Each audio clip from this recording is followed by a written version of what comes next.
Alrighty, and we are back again, the Live Light, episode 5, with the one and only. Go ahead and introduce yourself. Saint Meauxzes. Saint Meauxzes? Yes, Saint Meauxzes. So, I've been wanting to ask, how did this name come about? How did you get this? It just pretty much came on its own. My name is Joe Moses, so I was able to officially change my actual birth name to Joe Moses. Oh, that's And when that happened, it got shorter and shorter and shorter as far as like how people nobody wanted to say Joe Moses all the time, so then they were calling me Jomo. So people still call me Jomo. But then when I started making beats, I was putting them out as Saint Mo. So then people would call me Mo. And then it just kept going from that. But then like the Saint came because I used to go by King Jomo. And then it's like Saint is up from King, you know what I'm saying? And it's this thing where no matter where I go, any city I'm in, I don't really do it to myself, people do it to me, as far as like, oh, you're so innovative, you're doing this different, you're doing this, people are going to follow you. And it sounds egotistical, but I didn't do it, they did it. Yeah. So, Saint Meauxzes. I was just gonna ask, does it have any, does it reflect, like, you know, we, like, elevate in life, you know, I hope that's what our goal is. So was it like any reflection of you as a person, you know, like you growing, like you going through different names, you know what I'm saying, and then to get to this, like, it's prestigious, you know what I'm saying, like Moses is in the Bible, that's like you touching on something that you know. So does it reflect your journey as an artist as well? It definitely reflects my journey because it allowed me to not only just see how people see me, but it allowed me to look into myself in a higher form as well, because I was already that person who basically I speak of royalty, I speak of how beautiful we are, I speak of what our divine purpose is. So then to have that reflected back into my name, it forces me to see myself as that. And I can't see myself as anything less. So then it encourages me to keep talking to my people with that same energy. Yeah, take on that responsibility. It was like your responsibility to like really like lead and guide the people, the individuals through like your knowledge, your beats, your just artistic expressions. Right. What's the name? So where are you from, Saint Meauxzes? I was born in Mississippi. Mississippi? Yes. And what brought you to Arizona? I moved around a lot.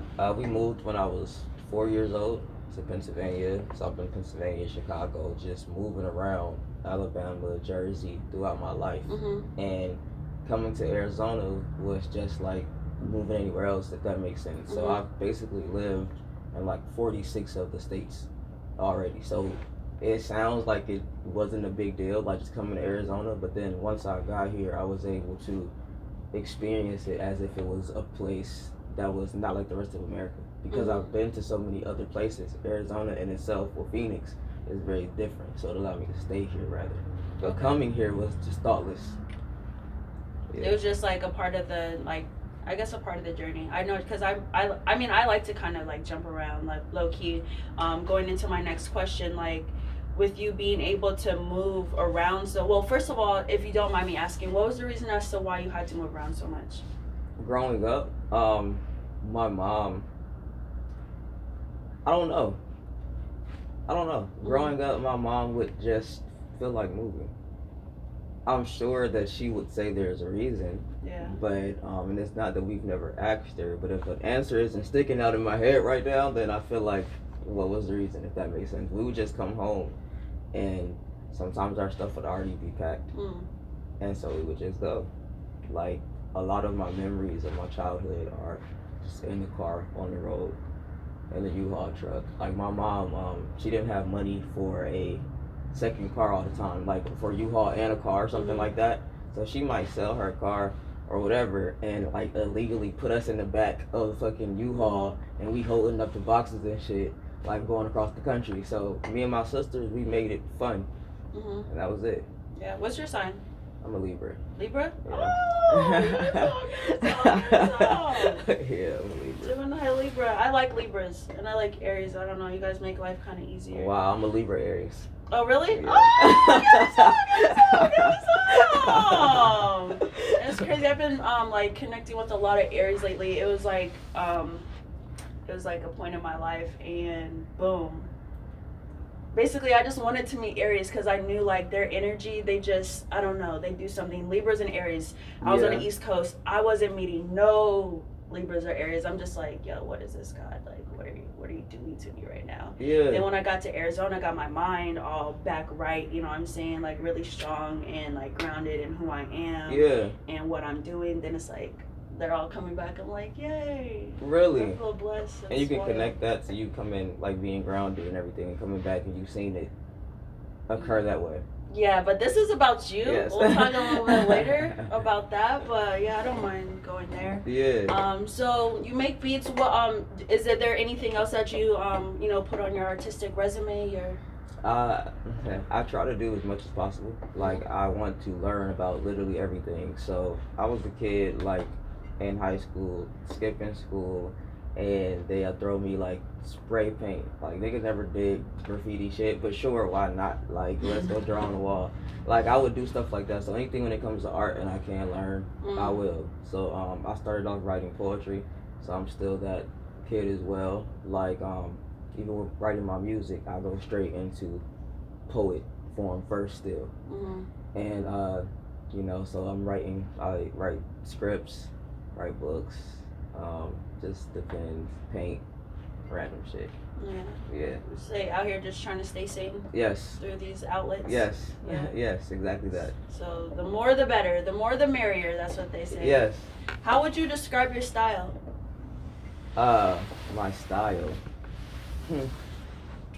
That's a very good question. I feel like I come off as eccentric and eclectic, and we call that weird because it's it's easy. But no, really, I get bored very easily with the world, and I don't like saying that though. I think that it's lazy to say that you're bored. So I think my style reflects that as well. You know, like 1 year I might look like this, and then you see pictures from me from last year and it look like it was 3 years ago, depending on how you look at it. Like, my style moves like my music does. So it just depends on the day. Right? Like, ask me Tuesday, I don't know, it might be different, right? Yeah. And that's always good, you know, like if anything, adapting, always like challenging yourself. Because like when we get outside the box, outside of what we're outside of our norms and what we're used to, in that land of the unknown, I feel like that's when we really like flourish and like really grow and really start to see like who the hell we are, like when we put ourselves in different type of situations. So I like to challenge myself as well. Always, you know, YouTube University, I'm trying to tell people, you better get your degree, it's free. What you playing around for? No, but going back to moving around, okay, boom. So with you being able to like move around, experience so many different places, people, like things, would you say that moving around has like helped you or hindered you? Perspective wise, like I guess just all around. Because it can, does that make sense, the question? No, it definitely makes sense. Okay, cool. It makes sense. I feel like childhood me would easily say, you know, it hindered me. And we all have a lot of work to do when it comes to healing our inner child. So I had to really do my own work to realize I don't have room in my life for things that hinder me. And moving is literally all of my life. So then what does that look like to even see it in that way? I can't see it that way. I think that in a lot of ways, even if I looked at it that way, I might be someone who is still in a state that I don't want to be in. So angry with all of the moving around. So what I did was I was able to take that from my childhood life into my adult life as something that could assist me. You know, so now I move fearlessly when it comes to going spaces. I go to different places, and every place that I go, people are afraid to leave. Every city I go to, people are afraid to leave. I don't know what that fear is. I must have forgotten that I don't have it. I don't carry it at all. And so in that way, I believe that it helps me. It allows me to go to another country and feel perfectly fine going by myself, and, you know, and being okay and learning about new things and not feeling like there's any type of fear when it comes to that.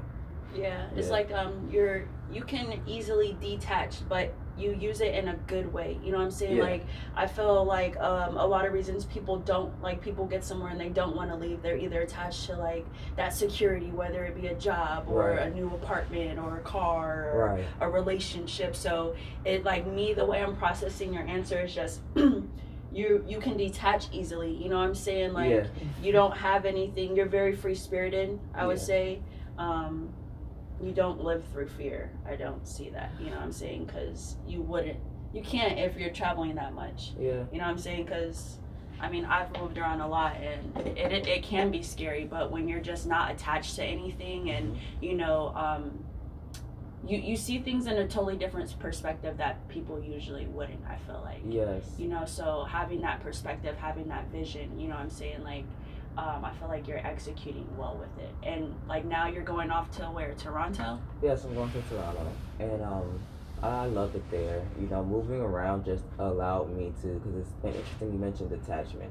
I'm able to detach in a way, and then it allowed me to be more attached to the land outside of the borders that we create, but the land. So when I get to spaces, I am more grateful for the land as I get older, you know, and it's very interesting. I was never that person who cared about being outside or anything like that, but I get to these places and I'm so grateful for, like, well, what is the weather like here there, more than I care about what people are there. Like, how does the soil feel different? Can you believe these vegetables grow here? Like, these are the things now that I'm interested in, you know, and Toronto is no different in that way. I get to Toronto and I feel different when I step over there. It's like, I don't know if it's because my soul just knows this is not American soil anymore, because I mean, technically they share the same land as us, and I think that's what blows my mind even about Toronto. Like, you're just stepping over an invisible line, but you can feel the energy shift,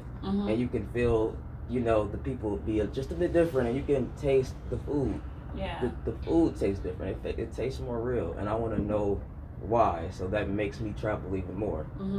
Yeah, that's what's up. That's funny you say that, because I'm like, I just see like myself in your reflections, you know what I'm saying? So like nature, that's mad important for you to mention that. You know, I don't think people understand how important it is to pay attention to shit like that, because like, excuse my language, but we are all reflections, and not just people, but you know, with nature, the soil is important to observe, because that can tell you a lot about yourself just in that exact moment when you guys are both in each other's presence. You guys, like, you know, soil is really a person. It's energy. You know what I'm saying? The birds, you know, like being in that present moment, being aware, the awareness, being able to detach from the past and not worry about the future, and just be right there with the soil and the birds and the bees. That's powerful. Like, I don't think it, like, you know, that. Like, you know, I love but that. People like, it's deeper. It goes a lot deeper. So definitely, you can hear it. Yeah, that's really. So how old are you? I'm definitely a 90s baby. At this point, I just think that it's hilarious that people have guessed my age so wrongly. So I'm just gonna run with it. Realistically, it's not hidden or anything like that. People can find my age, but I'm just definitely having fun at this point. I'm not answering. 20. So let's think back to a time in your life that it was like, people would call it rock bottom. I call it a very blessed place to be in life, because not many people kind of come out on the other side of that quote unquote rock bottom stage. But if we're going back to that, like, one of the hardest lessons you feel like you have ever had to learn, and that you were able to come through, and say you have a friend, whatever, someone that's watching this interview right now, maybe in that exact position, about to go through that, what is some advice you would give them to, like, maybe avoid it or make it a little bit easier for them to swallow? Okay. Avoidance is not effective. Avoidance is exactly what hinders you. And most people avoid things subconsciously. Most people are literally taught how to avoid things, which is absolutely terrible. I think that easy is subjective, and to get through anything, you know, whatever you feel like rock bottom is to you, again, subjective, and everything's based on perspective and what that feels like to you. So my rock bottom might not be yours, and vice versa. So you literally have to dig within yourself, and you can't wait until things are hard to do that.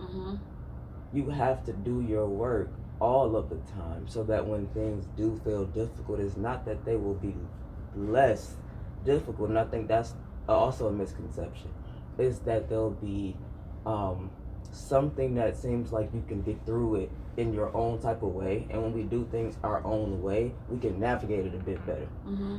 We're taught to literally follow behind someone all of the time. So I tell everybody, where's your light?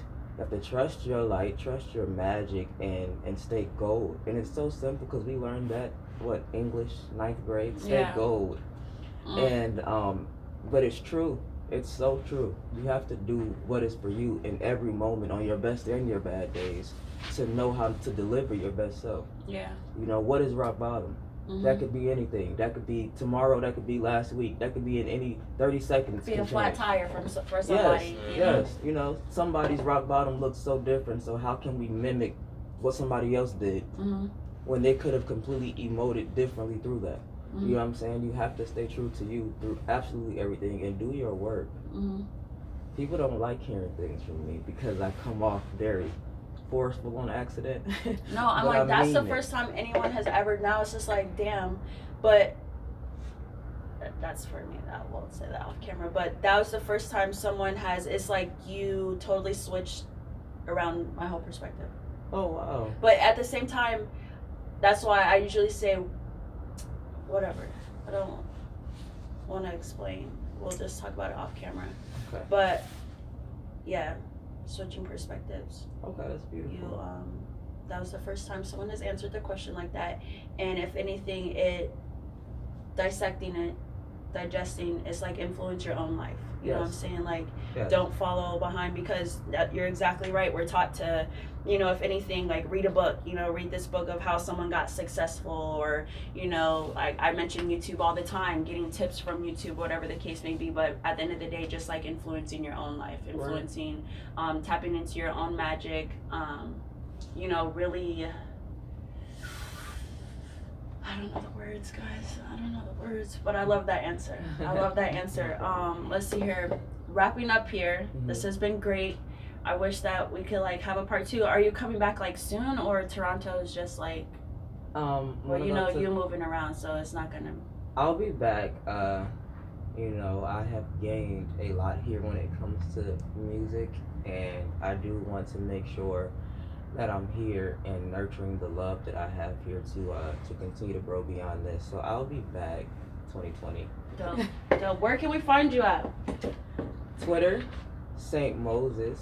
So it's Saint. Moses is spelled as we do in New Orleans. So it's Meauxzes. On Instagram, Bayou Bones. Say that one more time. On Instagram, Bayou Bones, BAYOUBXNES.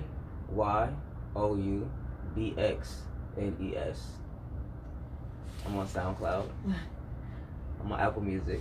Bayou Bones or Saint Meauxzes? Saint Meauxzes. Okay. Instagram is the only one that's Bayou Bones. So yeah, everything else is Saint Meauxzes. And pretty much when you type that, I'll just come up everywhere because nobody spells it that way. Yeah. Yeah. Ever. So I was like, when you said Moses, when you text me that, I was like, oh, that is really innovative. That's really different. I want to keep my culture as a part of where I go, regardless. That's very important to me. The etymology. Yeah. And keeping those words the way they're originally, formatted. Especially with moving around so much. I still want my roots go with me everywhere I go. You know, my granny raised me. I want to make sure I carry her everywhere I go. So that's important to me. It makes people look into where things come from. Exactly who we really are. Yeah. Influence, inspire. But it has been great. Another one, episode 5 with the one and only Saint Meauxzes. We is out.